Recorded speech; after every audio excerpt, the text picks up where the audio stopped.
Hey friends, a real quick message before we get into this episode. Frankly, I need your help. If you found any of the episodes here on the Maker's Playbook podcast to be of value in helping you figure out this crazy dream of making a living from the things we make, whether it's been pragmatic help for how to actually sell your work, or equally important, the emotional help in hearing someone else's story and realizing that you are not alone in pursuing this dream. Whatever it has been, if you think you've gotten even just $5 worth of value from listening to our episodes, would you please consider making a small contribution to sustain this show? I love bringing these stories to your headphones, and I want to keep doing it for a very long time. But in order to do so, well, we need your financial support, no matter how small. There's a link in the show notes to make a one-time donation, or if you feel you get at least $4 worth of value from almost all the episodes, there's a sustaining subscription option, which, in turn for your support, gives you access to ask your questions of our podcast guests in advance. Just like your local public radio needs a membership drive once a year, this is ours. This announcement will not stay here forever, I promise. But we're doing this membership drive without the mass-produced swag to convince you to donate, because I'm pretty sure you did not want a store-bought mug with a logo on it anyway. Thank you so much in advance. Now let's get on with this episode. I had planned that this solo episode would be some nice, big, grandiose end-of-the-year recap for you. I had also intended that it actually air at the end of the year in 2024. But alas, here we are, kicking off 2025. So the plan was lists of what worked and what didn't in our ceramics business this year, or I guess last year, and a nice, reflected, wrap it all up, make it make sense so you can apply the lessons we learned to your own life in whatever way works for you. You know, the kind of thing you probably have come to expect from these launch episodes. But, well, that's not exactly what this is going to be. Perhaps that's obvious, given this is now airing in 2025. But let me explain right after this quick word from our sponsors. Today's episode is brought to you by the Rosenfield Collection of Functional Ceramic Art. The collection exists as an online source for research and inspiration, featuring photos of objects made by over 1,000 artists. The images are high quality and can be used with no permission required, making them a great source for students and teachers. To find out more, visit www.rosenfieldcollection.com. A special thank you to the Archie Bray Foundation for sponsoring this episode of The Maker's Playbook. The Bray Clay business is your best source for Bray Epoxy, a 2-part moldable epoxy intended for post-firing repairs. Working like clay, it's easy to shape, texture, fill gaps, and recreate missing parts. Bray Epoxy is sold in tan, white, and black base colors, with a 9-color kit that will allow you to perfectly disguise your repair. Order anytime online at archiebrayclay.com. Now, on with the show. Welcome to the Maker's Playbook, the show where we talk all about what it's really like to make a living from the things you make. I'm your host, seasoned entrepreneur of 14 years, Rebecca Ikes Cara.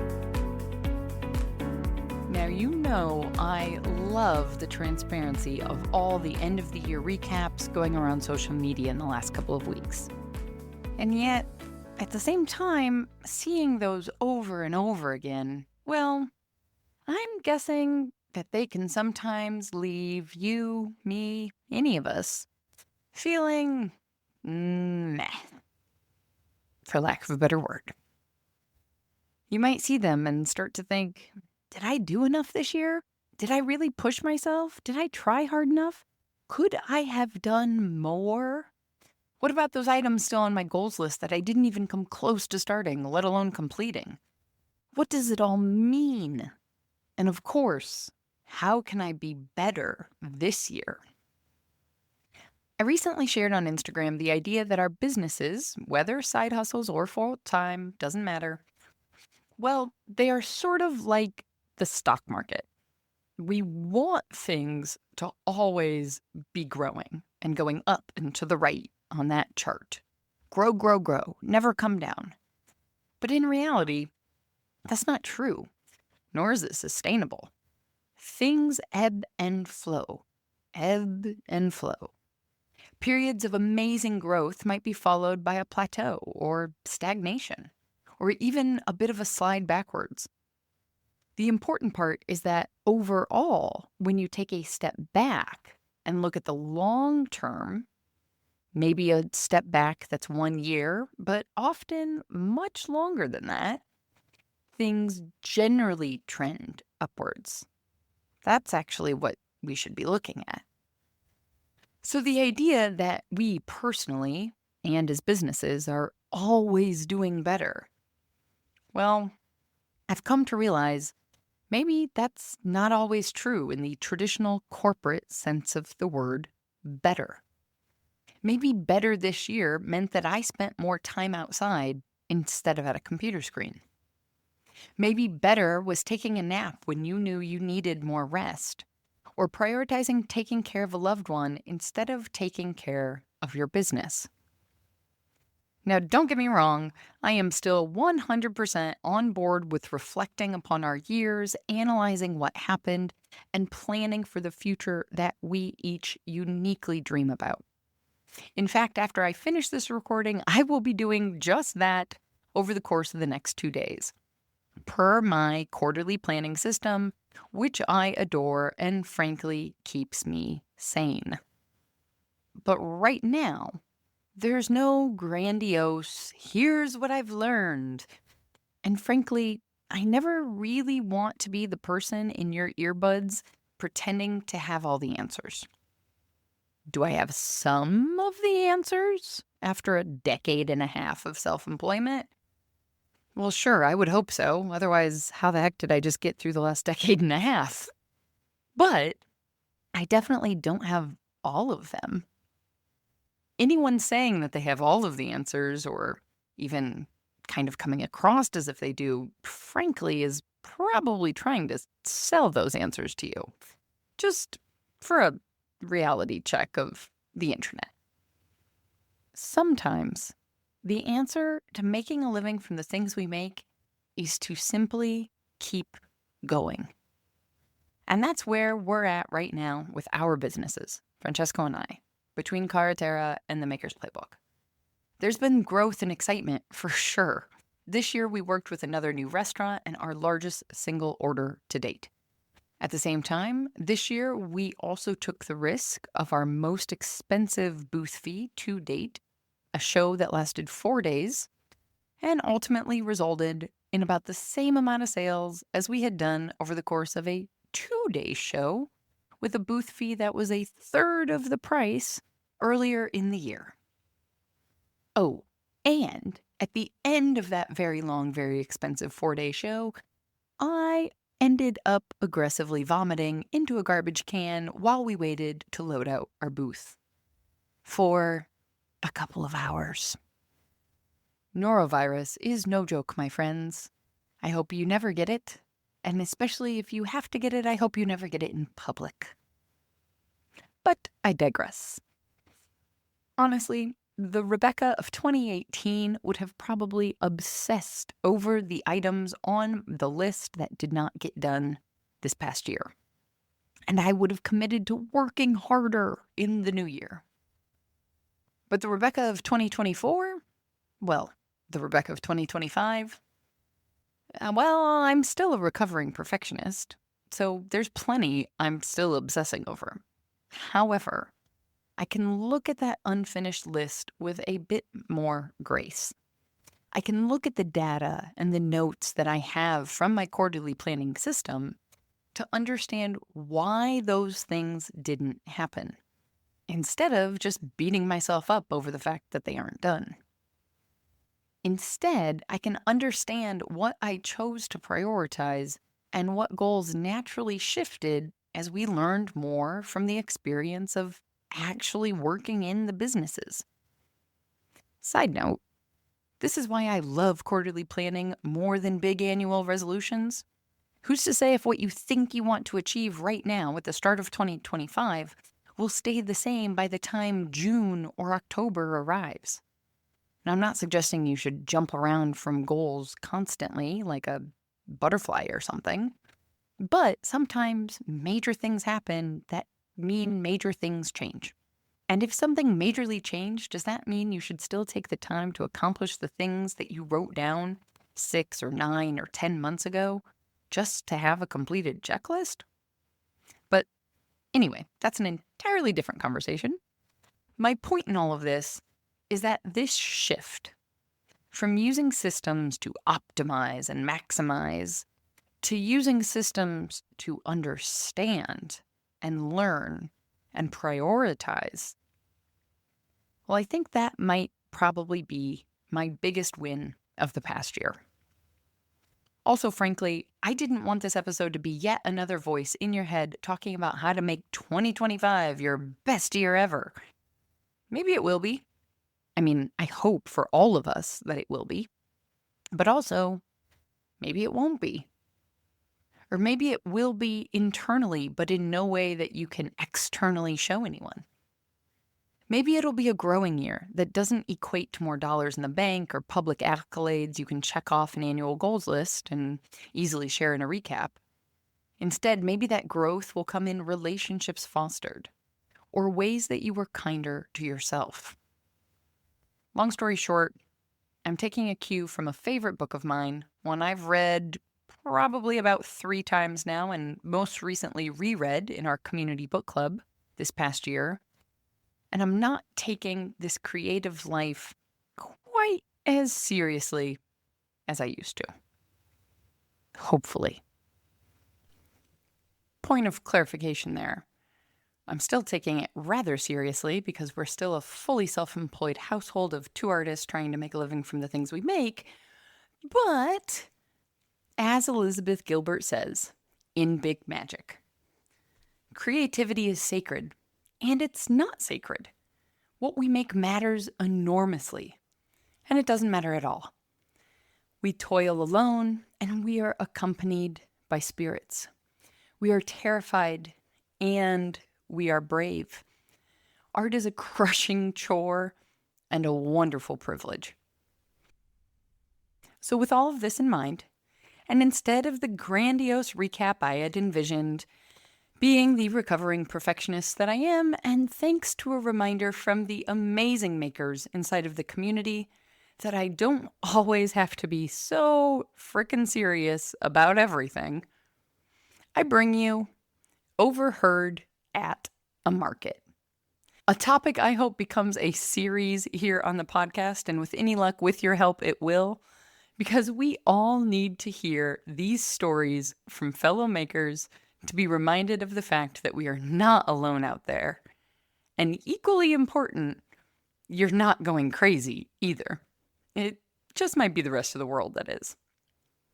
If you've listened to even just a handful of episodes here, then I have a feeling you know that selling your work, something you love, can sometimes require a rather thick skin, particularly when responding to the outside world's response to that work.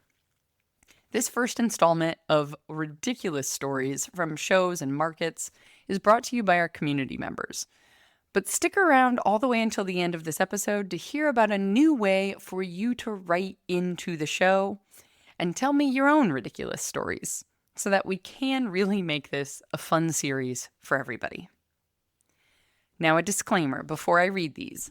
These stories are meant to be lighthearted and give us a nice little laugh, not to make fun of people.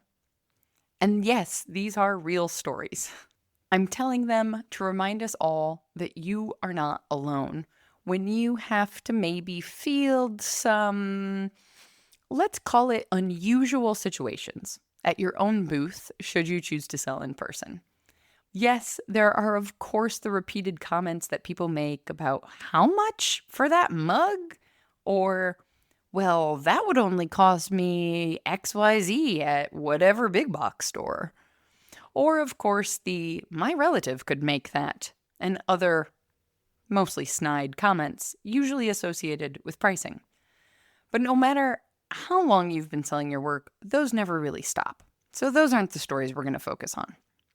And these stories are meant for much more fun than the talk of money. And also, hopefully, will demystify the experience of selling your work in person for anyone that's considering doing it in 2025. Yes, you will have some crazy situations. But also, yes, you aren't the only one. And amidst it all, you will also meet some wonderful humans who adore what you make and support you through and through. So let's kick off this silliness with what I think, or at least what I hope, is the craziest story I have ever heard from our community member, Jessica C. Because yes, we have more than one Jessica, and there's more than one story.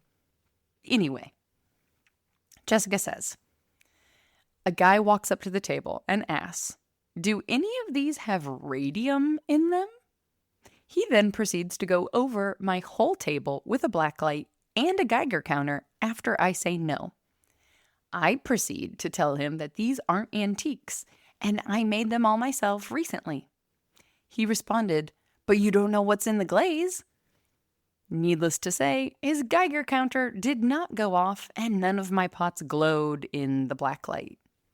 His friend bought a mug. He did not.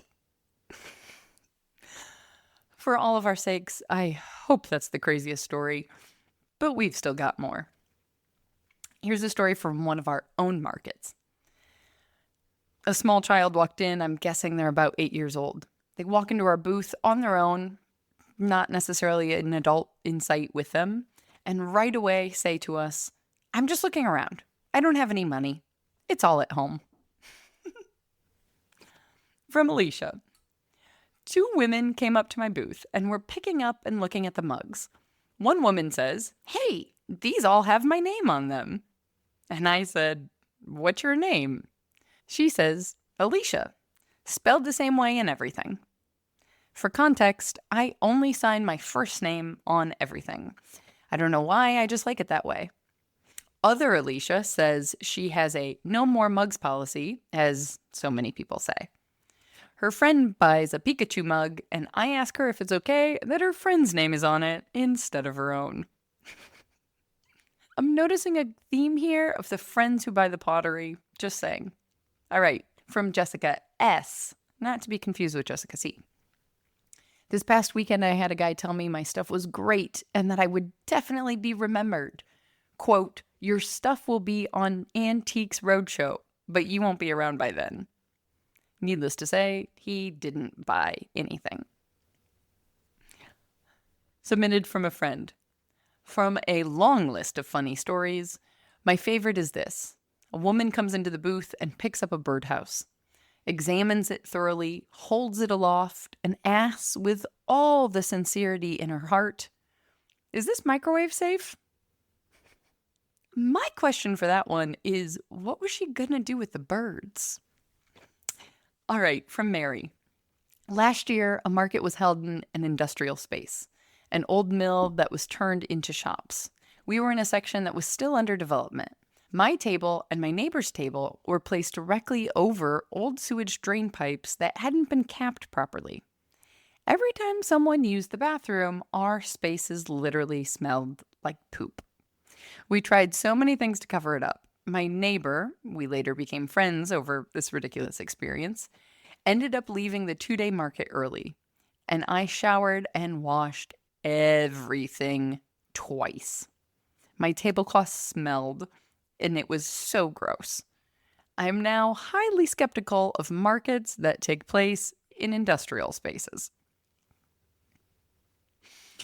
And finally, to finish out with the humor of the obvious, from one of my own stories, this past summer, a woman walks straight to one of our white bud vases in the front of our booth. She turns to who I assume were her kids and says, exactly like this one, but a different color. I say, well, we have 3 colors. And she says, with all seriousness, and here's the part where you need to remember she is in our booth, where we have on display everything we make in the colors that we make it. She turns to me with all seriousness and says, "Oh, which colors?" Yeah, I didn't know what to say to that one either. As I mentioned at the start of these stories, we now have a way for you to submit your own stories directly to the podcast without having to remember a website or an email address. If you open up the details of this episode on whatever podcast app you're using to listen, you'll see in the description some clickable text that says, "Send us a text." Click on that and send us your most entertaining, overheard at a market stories to be read in future episodes. Standard messaging rates may apply. And with that, I'm wishing you heaps of fun and laughter in 2025, my friends, alongside pursuing whatever unique dreams for your own unique life you have for yourself. As always, if you're looking to connect with fellow makers who are also working on figuring out how the heck to make a living from the things they make, we'd love to have you join us inside of the community. Every 3 months, we host a masterclass on something small business related that works whether you're a side hustler or full-time. And then we follow it up with support systems to actually implement what we learn. That's why it's only every 3 months. And we're kicking off 2025 in a big way with a financial systems masterclass from one of our very own members and financial professionals, Shanine Rosario. I've gotten a sneak peek at the spreadsheet Shanine has put together to help us all keep track of crucial data. And let me tell you, this is a thing of beauty. Like, I had systems before, obviously, of course, but I will 100% be switching to what Shanine has built. I am floored by this thing. And it's actually easy to use. We aren't even finished with this spreadsheet yet, let alone her actual presentation. And while you probably know by now that I'm a systems kind of gal, I can promise you that the financial system side of things in particular always created an extra amount of stress for me. But with this spreadsheet in my back pocket, well, let's just say I cannot wait for everyone else to see what she's been working on. Learn about even more perks of membership or come join us by visiting makersplaybook.com/community. In the meantime, go get back to making your dreams a reality, because together, we've got this. Today's episode is brought to you by the Rosenfield Collection of Functional Ceramic Art. The collection exists as an online source for research and inspiration, featuring photos of objects made by over 1,000 artists. The images are high quality and can be used with no permission required, making them a great source for students and teachers. To find out more, visit www.rosenfieldcollection.com. A special thank you to the Archie Bray Foundation for sponsoring this episode of the Maker's Playbook. The Bray Clay business is your best source for Bray Epoxy, a 2-part moldable epoxy intended for post-firing repairs. Working like clay, it's easy to shape, texture, fill gaps, and recreate missing parts. Bray Epoxy is sold in tan, white, and black base colors, with a 9-color kit that will allow you to perfectly disguise your repair. Order anytime online at archiebrayclay.com. Audio post-production of this podcast is made possible by help from Christy Kotzfan, with promotional material assistance from Queenie Maliki. The Maker's Playbook podcast is recorded on the original homelands of the Potawatomi, Ho-Chunk, and Menominee people, where the people of Wisconsin's sovereign Anishinaabe, Ho-Chunk, Menominee, Oneida, and Mohican nations remain present.